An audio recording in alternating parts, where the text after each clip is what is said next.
अच्छा मौसम देख के मैं तो घर बैठ ही नहीं सकती। मेरा दिल करता है कि बस कहीं निकल जाऊं, लेकिन फिर डर लगता है कि अल्लाह ना करे ऊंच नीच हो गई ना। तो अर्शी ने कहना है कि आपको किसने कहा था कि इस मौसम में आप बाहर निकलें, जब पता है कि बाहर पानी जगह जगह खड़ा होता है या बारिश हो रही है।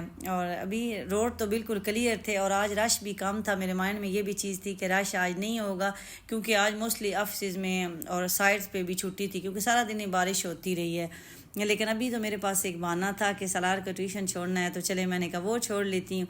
और साथ लुलू सेंटर भी मैंने जाना था और पहुँच गई हूँ जी। उसके बाद लुलू सेंटर और बाहर निकली हूँ जब गाड़ी से, इतना मज़ा आया ना, ऐसे आज़ाद आज़ाद फील कर रही थी ना, क्योंकि 2 दिन से घर में ही बंद हैं, बच्चे भी स्कूल नहीं गए और मौसम की ख़राबी की वजह से डरते डरते कहीं निकली ही नहीं हूँ कि ये ना वर्षी से भी डांट पड़ जाए। और वैसे भी यहाँ की जो अथॉरिटीज़ हैं वो भी बार बार ये मैसेज कर रही थी मोबाइल पे कि आप लोग बिला वजह घरों से ना निकलें, क्योंकि रश बन जाता है। और कल वैसे संडे था और आज ऑफ था।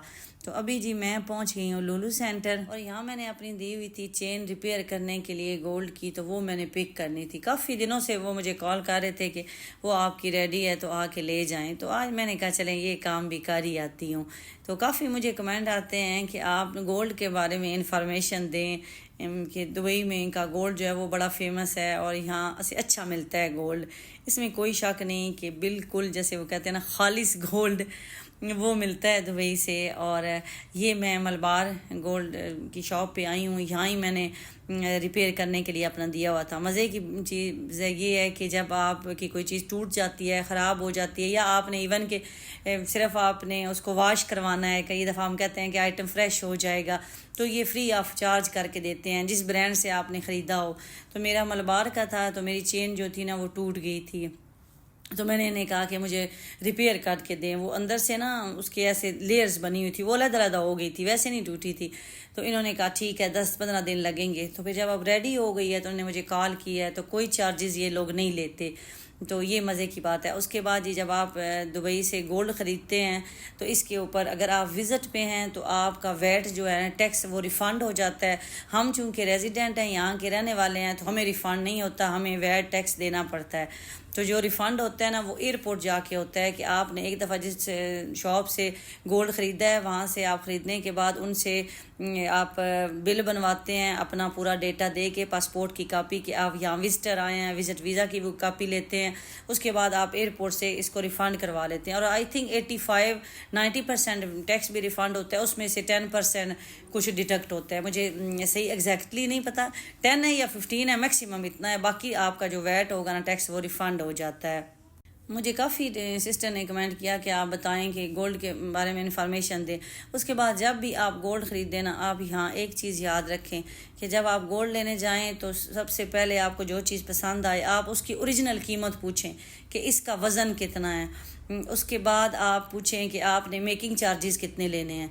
उसके बाद अगर इसके अंदर स्टोन लगे हुए हैं या नग वगैरह जिसे हम कहते हैं वो लगे हुए हैं तो उनकी कीमत आप अलहदा पूछें।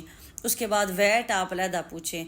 मोस्टली क्या होता है कि जब भी आप कोई आइटम पसंद कर लेते हैं ना तो वो आपको बता देते हैं कि जी ये 3000 का है। 3000 में क्या क्या शामिल है ये वो एक्सप्लेन खुद नहीं करते।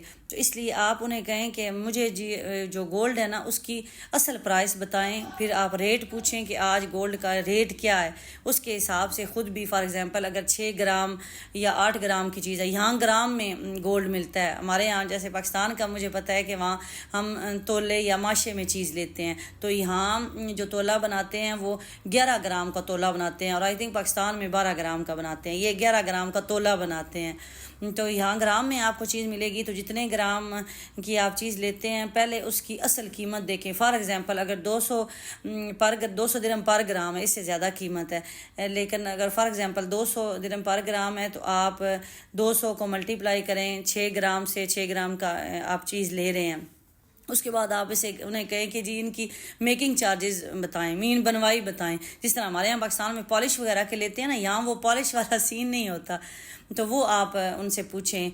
वो हो गई। उसके बाद आप उनसे टैक्स का पूछें। उसके बाद जो मेकिंग चार्जेस होती है ना बनवाई, उसमें ये बारगेनिंग कर लेते हैं। मैंने अभी हुदैबिया की ली थी उसकी बर्थडे पे चेन, तो उन्होंने मुझे 300 समथिंग कहा था। मैंने कहा मैं इतना 1.5 ग्राम आपको मेकिंग चार्जेस दे दूं, तो वो मैंने आई थिंक उनको 1 ग्राम इतना कुछ पैसे दिए थे। मेकिंग चार्जेस की, यहाँ मेकिंग चार्जेस बहुत ज़्यादा ले लेते हैं। इसी तरह फिर स्टोन पूछें कि ये स्टोन कल अगर हम आपको वापस करें, गोल्ड हम सेल करें या आपको एक्सचेंज करें, तो क्या ये आप सेम प्राइस में लेंगे या इसकी कीमत जो है वो नहीं काउंट होगी। तो ये सारी चीज़ें इन्फॉर्मेशन ले के आप गोल्ड ख़रीदें। तो बस जी मैंने तो अपनी जो चेन रिपेयर करने दी हुई थी वो मुझे मिल गई है, मैंने आपके साथ शेयर भी कर दी है। और उसके बाद मैंने जी ये थोड़ी सी ग्रॉसरी भी कर ली है, यहाँ से शॉपिंग मीठी का जो शैम्पू है वो लेना था। तो बाहर निकली हूँ तो इतनी बारिश और सारे लोग यहाँ वेटिंग में थे कि बारिश रुके तो जाए। तो मैंने कहा मैं तो जल्दी जल्दी निकल जाती हूँ। तो बस जी मैं तो भीगती हुई भाग के अपनी गाड़ी, शुक्र है मैं नज़दीक की पार्किंग की थी तो पार्किंग में पहुँच गई हूँ। तो शॉपिंग घर जाके आपके साथ नेक्स्ट वीडियो में शेयर करती हूँ।